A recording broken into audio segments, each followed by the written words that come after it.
Ma'am, இந்த Rekha patient இருக்காங்களா ma'am, அவங்க பையனுக்கும் பிரேசஸ் போடணும் அப்படின்னு சொல்லியிருந்தாங்க மேம். போடலாமா? என்ன வயசாகுது? 10 வயசு தான் மேம் ஆகுது. 10னா வெயிட் பண்ணலாமேம்மா. இல்லை மேம், ஆக்சுவலி அவன் ஃப்ரெண்ட்ஸும் எல்லாரும் போட்டுட்ருக்காங்க, ஸோ எனக்கும் போடணும் அப்படின்னு சொல்லியிருந்தான் மேம். ஸோ கிளினிக்கலாக எக்ஸாமின் பண்ணி பாருங்கள், எல்லாம் பெர்மனெண்ட் டீத்தும் எரப்ட் ஆயிடுச்சா பாருங்கள். அதுக்கப்புறம் வந்து ஒரு ஓபிஜி எடுங்க. ப்ரீமோலார்ஸ்க்கெல்லாம் ரூட் கம்ப்ளீஷன் ஆயிருந்துச்சுன்னா பார்க்கலாம், இல்லைன்னா வெயிட் பண்ணுறது இஸ் பெட்டர்.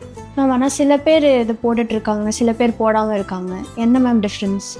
ஓகே, இது என்னன்னா ஃபங்க்ஷனலாக ஏதாவது இஷ்யூ இருக்குது, ஜா டெவலப்மெண்ட்டில் எதுவும் ப்ராப்ளம் இருக்குது அப்படின்னா கொஞ்சம் ஏர்லியராக பார்க்குறது பெட்டர். இல்லை வெறும் அலைன்மெண்ட் மட்டும்தான் கரெக்ஷன் அப்படிங்கிறப்போ இன்னும் கொஞ்சம் நாள் கூட வெயிட் பண்ணிட்டு பண்ணலாம். லோவர் ஜாவோட க்ரோத் சரியாக இல்லை, அப்பர் ஜாவோட க்ரோத் சரியாக இல்லை, இது ஏதாவது கிராஸாக வருது, இந்த மாதிரி ஏதாவது ப்ராப்ளம்ஸ் இருந்துச்சு அப்படின்னா இது ஏர்லியராக பார்க்குறது பெட்டர். வெறும் பல்லோட வரிசை மட்டும்தான் சரியாக இல்லை அப்படிங்கிறப்போ அதை கொஞ்சம் லேட்டாக கூட பார்த்துக்கலாம், அது ஒன்றும் ப்ராப்ளம் கிடையாது.